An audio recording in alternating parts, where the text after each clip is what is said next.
Welcome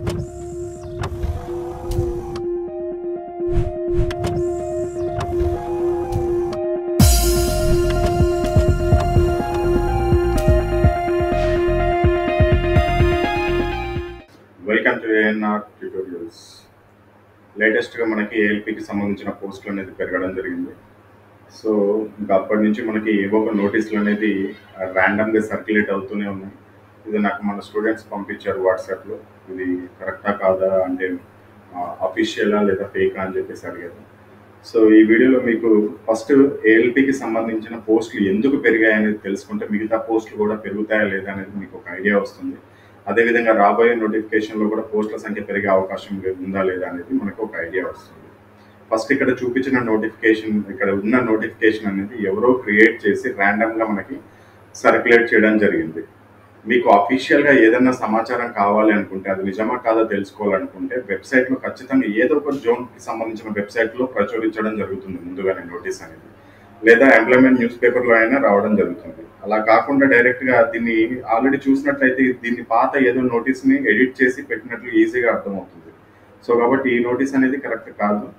so టెక్నీషియన్కి సంబంధించిన పోస్టులు vacancy ఉన్నాయని చెప్పేసి మొన్న AIRF all India railway federation యొక్క సెక్రటరీ జనరల్ కూడా చెప్పడం జరిగింది. అదేవిధంగా గ్రూప్ డి పోస్టులు 1,00,000 వరకు ఖాళీగా ఉన్నాయి, ఆ వేకెన్సీస్ అనేది ఈ సంవత్సరంలో ఫిలప్ చేస్తారు అని కూడా ఆయన చెప్పడం జరిగింది. జూన్ జూలై మంత్లో చాలా వరకు గ్రూప్ డికి సంబంధించిన ఎంప్లాయీస్ రిటైర్ అవ్వబోతున్నారని, ఆ పోస్టులన్నీ కూడా వేకెన్సీ ఉంటాయని కూడా ఆయన చెప్పడం జరిగింది. సో ఫస్ట్ మన కాన్సెప్ట్ ఏంది వీడియోకి సంబంధించి, చాలా మందిలో ఉన్న డౌట్ ఏంటంటే ఏఎల్పికి పెరిగాయి, మిగతాయి పెరుగుతాయా లేదా అని. అసలు ఫస్ట్ ఏఎల్పికి సంబంధించిన పోస్టులు ఎందుకు పెరిగాయో చూద్దాం ఫస్ట్ మనం. సో అసిస్టెంట్ లోకో పైలట్కి సంబంధించిన ఫస్ట్ పోస్టులు చూసుకున్నట్లయితే కొన్ని పోస్టులు మాత్రమే ఇవ్వడం జరిగింది. రీసెంట్గా వాటిని 18,000 వరకు పెంచడం జరిగింది. కారణం ఏంటి అంటే బెంగాల్లో మనకి ట్రైన్ యాక్సిడెంట్ జరిగింది. ఆ యాక్సిడెంట్ జరిగిన 2 డేస్కే మనకి ఏఎల్పికి సంబంధించిన పోస్టులు అనేది పెంచుతూ నోటీస్ ఇవ్వడం జరిగింది. 1 వీక్ లోపల ఏ జోన్లలో ఎన్నెన్ని ఖాళీలు ఉన్నాయో కూడా మొత్తం బ్రేక్ డౌన్ చేసి దానికి సంబంధించిన నోటీస్ అనేది రిలీజ్ చేయాలని చెప్పేసి బోర్డు అన్ని జోన్లకి ఆర్డర్ అనేది చేసింది. సో దీనికి కారణం మనకి ఏఎల్పికి సంబంధించిన పోస్టులు రావడానికి కారణం స్పష్టంగా అర్థమవుతుంది, బెంగాల్లో జరిగిన ట్రైన్ యాక్సిడెంట్. ఏదైనా మీరు గమనించండి, ఈ మధ్య కాలంలో ట్రైన్ యాక్సిడెంట్ ఎక్కువైనాయి. కారణం అయితే ఒకటి అని చెప్తున్నారు, ఏఎల్పి అసిస్టెంట్ లోకో పైలట్ల మీద ఒత్తిడి కారణంగా. ఇద్దరు చేయాల్సిన వర్క్ని ఒకరే చేస్తున్నారు. సో ఆ కారణంగా ట్రైన్కి సంబంధించిన ఏఎల్పీల పైన ఒత్తిడి అనేది ఎక్కువగా పడుతుంది. వాళ్ళు ప్రెషర్ తట్టుకోలేక యాక్సిడెంట్స్ అవుతున్నాయని చెప్పేసి క్లియర్గా మనకి వాళ్ళ ఏఎల్పికి సంబంధించిన అసోసియేషన్ చైర్మన్ గారు కూడా అంతకుముందు మాకు ఒక నోటీస్ అనేది రిలీజ్ చేయడం జరిగింది. ఏఎల్పి నోటిఫికేషన్ వచ్చిన వెంటనే పోస్టుల సంఖ్య చాలా తక్కువగా ఉంది, అదేవిధంగా పోస్టుల సంఖ్యను పెంచాలి, ఇప్పుడున్న ప్రస్తుతం పనిచేస్తున్న ఏఎల్పి పైన ఒత్తిడి తగ్గియాలని చెప్పేసి కూడా అసోసియేషన్ చైర్మన్ ఒక నోటీస్ కూడా రిలీజ్ చేయడం జరిగింది. దానిపైన కూడా మనం గతంలోనే వీడియో చేసుకున్నాం. ఎప్పుడు 2024 ఫిబ్రవరిలో మనం ఒక వీడియో కూడా రిలీజ్ చేయడం జరిగింది. సో కాబట్టి అందుకనే ఫస్ట్ మనకి రైల్వేకి సంబంధించిన ఏఎల్పి పోస్టులు అనేది పెంచుతూ మనకి నోటీస్ జారీ చేయడం జరిగింది. ఇప్పుడున్న ప్రభుత్వం మీద ఎక్కువగా విమర్శలు రావడం వల్ల, అది కూడా ట్రైన్ యాక్సిడెంట్స్ ఎక్కువగా జరగడం కారణంగా ఏఎల్పి పోస్టులు పెంచుతూ వెంటనే ఆర్డర్ ఇవ్వడం జరిగింది. అది కూడా క్లియర్గా చెప్పారు, సేఫ్టీకి సంబంధించి ఏదైతే రైల్వేలో సేఫ్టీకి సంబంధించి ఉద్యోగాలు ఉన్నాయో వాటికి ఎక్కువ ప్రిఫరెన్స్ ఇస్తామని, ఆ జాబ్లకు సంబంధించిన నోటిఫికేషన్స్ ఎక్కువగా రిలీజ్ చేస్తామని చెప్పారు. ఫస్ట్ మొట్టమొదటి సేఫ్టీ నోటిఫికేషన్ ఏదైనా ఉంది అంటే, సేఫ్టీ జాబ్ ఏదైనా ఉందంటే first ALP. So assistant loco పైలట్ల పైన ఒత్తిడి తగ్గించాలి, వాళ్ళకి పని గంటలు కూడా తగ్గించాల్సి ఉంటుంది. కొంతమంది ఒక్కోసారి గూడ్స్ ట్రైన్లు లేకపోతే ఇతర ప్యాసింజర్ ట్రైన్లలో 8 అవర్స్ డ్యూటీ అని చెప్పి వెళ్తారు, కానీ వాళ్ళకి 12 అవర్స్ డ్యూటీ అవుతుంది. మళ్ళీ వెంటనే నెక్స్ట్ రోజు కూడా మళ్ళీ ఒక 12 అవర్స్ డ్యూటీ చేయడం రావడం వల్ల వాళ్ళకి ఒత్తిడి అనేది పెరుగుతుంది. ఈ ఒత్తిడి వల్ల ఇటువంటి యాక్సిడెంట్ జరుగుతున్నాయి అనేది ప్రధానంగా కనబడుతున్న విమర్శ. సో కాబట్టి దానికి అనుగుణంగానే ఏఎల్పి నోటిఫికేషన్స్ పెంచడం జరిగింది. నెక్స్ట్ మనకి ఇంకా టెక్నీషియన్ నోటిఫికేషన్ పెరుగుతాయా లేదా అనేది మాత్రం కొద్ది కాలం వేచి ఉండాలి. టెక్నీషియన్లు కూడా సేఫ్టీ జాబ్ కిందే వస్తారు. ఆఖరికి గ్రూప్ డిలో ట్రాక్ మ్యాన్ కూడా మనకి సేఫ్టీ జాబ్ కిందే వస్తుంది.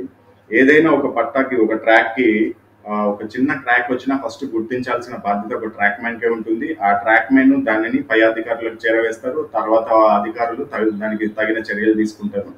వాళ్ళకు కూడా, అందుకని గ్రూప్ డి వాళ్ళకు కూడా ఐసైట్ అనేది ముఖ్యంగా చూస్తారు. కళ్ళ పరీక్ష అనేది జాగ్రత్తగా జరుగుతుంది, ఎందుకంటే సేఫ్టీకి సంబంధించింది కాబట్టి. సో గ్రూప్ డికి సంబంధించి 1,00,000 పోస్టులు అయితే ఖాళీగా ఉన్నాయి. ఈసారి పెద్ద నోటిఫికేషన్ అంటే నాకు తెలిసి, నా ఎక్స్పెక్టేషన్ ప్రకారం గ్రూప్ డిఏ అనుకుంటున్నాను. ఈ ఏఎల్పీలో 18,000 నోటిఫికేషన్స్ వచ్చింది కదా, దీనికంటే ఎక్కువ పోస్టులు మనకి గ్రూప్ డీలో వస్తాయని నేను ఎక్స్పెక్ట్ చేస్తున్నాను. సో కాబట్టి ఫస్ట్ మనకి ఏఎల్పీకి 18,000 అనుకోండి, తర్వాత గ్రూప్ డీలో హైయెస్ట్ నోటిఫికేషన్ వస్తుంది అనుకోండి. ఇక ఎన్టీపీసీ మాత్రం పోస్టులు నార్మల్గా ఉండే అవకాశం ఉంటుంది. టెక్నీషియన్ గ్రేడ్ 3 అదేవిధంగా ఆర్పీఎఫ్కి సంబంధించిన పోస్టులు పెరుగుతాయా లేదా అనే విషయం మాత్రం కొన్ని రోజులు వెయిట్ చేస్తే మనకి స్పష్టంగా అర్థమవుతుంది. ఏదైనా ఇన్ఫర్మేషన్ ఉంటే, ఒకవేళ పోస్టులు పెరిగాయా లేదా అని ఇన్ఫర్మేషన్ ఉంటే అందరికంటే ముందుగా నేనే వీడియో చేసి మీకు ఇన్ఫర్మేషన్ అందిస్తాను. అప్పటి వరకు మీరు ఎటువంటి టెన్షన్ పడాల్సిన అవసరం లేదు. ఇంకా మీకు ఏదైనా డౌట్స్ ఉంటే వీటిపైన కింద కమెంట్ సెక్షన్లో అడగండి, అందరికీ రిప్లై అవ్వడానికి ప్రయత్నిస్తాను. ఏదైతే ఆర్ఆర్బీ జాబ్ సాధించాలి అనుకుంటున్నారో మీరు, ఆ జాబ్ సాధించడానికి మీ కళని సాకారం చేయడానికి ఏఎన్ఆర్ పబ్లికేషన్ మీకు కూడా తోడుగా ఉంటుంది. సో దానిలో భాగంగానే మనం రైల్వేకి సంబంధించి, స్పెషల్గా రైల్వేకి సంబంధించి అన్ని బుక్స్ అనేది రూపొందించడం జరిగింది. ప్రతి ఒక్క బుక్లో కూడా last 10 years questions with solutions అనేది మీకు ఇవ్వడం జరిగింది. అంటే 2012 నుంచి 2022 వరకు ఏవైతే ఆర్ఆర్బి నిర్వహించిందో అన్ని పరీక్షలు, అది ఎన్టీపీసీ కావచ్చు, గ్రూప్ డి కావచ్చు, ఏఎల్పి కావచ్చు, జేఈ కావచ్చు, టెక్నీషియన్ కావచ్చు, ఇతర ప్రతి ఒక్క ఎగ్జామ్, ఆర్పిఎఫ్ కావచ్చు, దాంట్లో నుంచి అన్ని మోడల్స్ అన్నిటినీ కవర్ చేస్తూ ఒక బుక్స్ అనేది రూపొందించడం జరిగింది. సపోజ్కి మ్యాథమెటిక్స్ బుక్ తీసుకుందాం. దీంట్లో లాస్ట్ 10 yearsలో వచ్చిన 146 టైప్స్ ఉన్నాయి మొత్తం మీద. అంటే ప్రతి ఒక్క చాప్టర్కి కొన్ని మోడల్స్ అనేది ఉంటాయి మనకి. ఖచ్చితంగా ఈ మోడల్స్ అనేది ఎక్కువగా దిగుతాయని చెప్పేసి మనకి ఈజీగా అయిపోతుంది. అలా మొత్తం అర్థమెటిక్ మీద వెతికితే నేను అన్ని లాస్ట్ 10 yearsలో ఎక్కువగా 146 మోడల్స్ అనేది 100% రిపీట్ అయ్యాయి.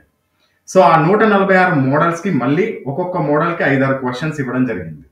మళ్ళీ ఇవన్నీ అయిపోయిన తర్వాత ప్రీవియస్ ఇయర్ క్వశ్చన్స్, ఒక్కొక్క చాప్టర్కి ఒక 50 క్వశ్చన్స్, లేకపోతే 100 క్వశ్చన్స్, లేకపోతే ఒక 70 క్వశ్చన్స్, ఒక 40 క్వశ్చన్స్ చాప్టర్ వైజ్గా రూపొందించడం జరిగింది. ఆ విధంగా ఈ బుక్స్ అనేది రూపొందించారు. సో మీకు ఇక్కడ డిస్ప్లే పైన కనబడుతున్న అర్థమెటిక్ మ్యాథమెటిక్స్ బుక్, ఇది ఇంగ్లీష్ మీడియం, తెలుగు మీడియం రెండిట్లో అవైలబుల్లో ఉంటుంది. 146 మోడల్స్, ఒక్కొక్క మోడల్కి 2-3 క్వశ్చన్స్ ఎగ్జాంపుల్గా ఇవ్వడం జరుగుతుంది. అదే విధంగా 1404 క్వశ్చన్స్ ప్లస్ సొల్యూషన్స్ కూడా మీకు ఇవ్వడం జరిగింది చాప్టర్ వైజ్గా. ఏవైతే ప్రీవియస్ క్వశ్చన్స్ ఉన్నాయో వాటన్నిటిని చాప్టర్ వైజ్గా, అది కూడా మోడల్ వైజ్గా రూపొందించడం జరిగింది. ఈ బుక్ యొక్క స్పెషాలిటీ. దీని కాస్ట్ వచ్చేసి 545 రూపీస్ ఉంటుంది. ఇది మీకు ఇంగ్లీష్ మీడియంలో కూడా లభ్యమవుతుంది. అదేవిధంగా ఇది ఇంగ్లీష్ మీడియం బుక్, డిస్ప్లే పైన కనబడుతుంది. Next general science. ఈ జనరల్ సైన్స్లో మనకి ఫిజిక్స్, కెమిస్ట్రీ, బయాలజీ ఉంటుంది. దీంట్లో మనం మెయిన్గా టార్గెట్ చేసింది లాస్ట్ 10 years క్వశ్చన్స్ ప్లస్ ఎన్సీఆర్టీకి సంబంధించిన ముఖ్యమైన బిట్స్.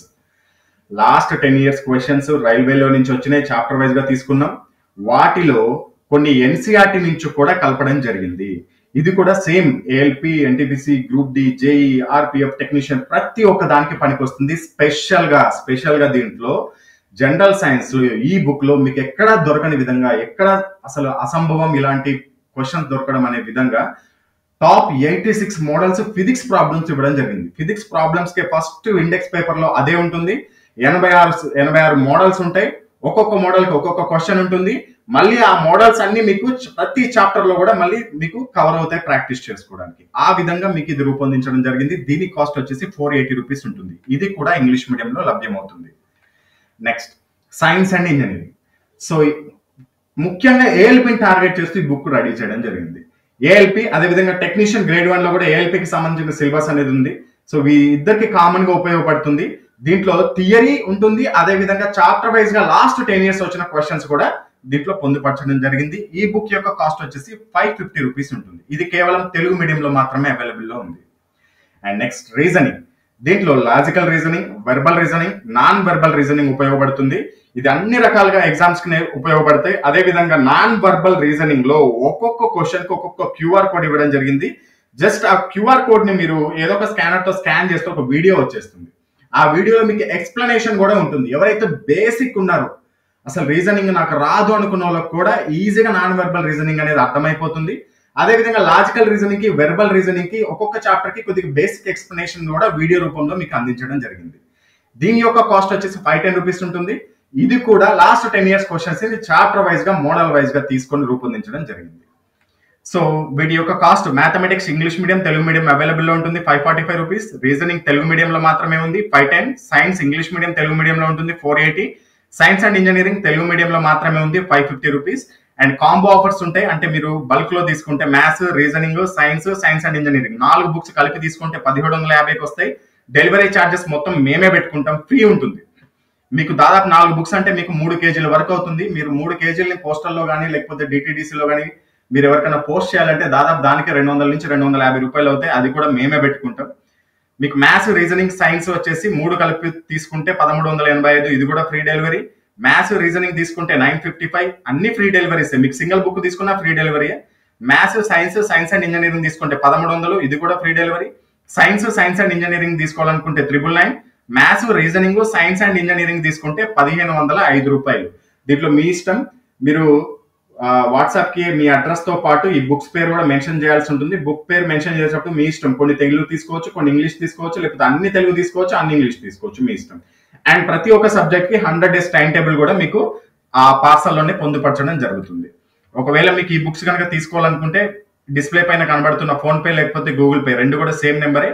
ఈ నెంబర్లకి మీరు పేమెంట్ చేసుకోవచ్చు. పేమెంట్ చేసుకున్న తర్వాత ఆ స్క్రీన్ షాట్ ని సేమ్ ఇదే నెంబర్ వాట్సాప్ కి పంపించాలి. ఆ స్క్రీన్ షాట్ తో పాటు కింద చూపించిన విధంగా బుక్ యొక్క పేర్లు, అదే విధంగా బుక్ యొక్క మీడియం మెన్షన్ చేయాలి. దాంతో పాటుగా మీ అడ్రస్ ఇక్కడ చూపించిన విధంగా name, house number, village, mandal, district, state, pin code, అదే విధంగా కాంటాక్ట్ నెంబర్, ఇవన్నీ కింద సేమ్ ఇదే నెంబర్ వాట్సాప్ కి పంపించినట్లయితే మీకు డైరెక్ట్ పార్సల్ అనేది మీ ఇంటికి రావడం జరుగుతుంది.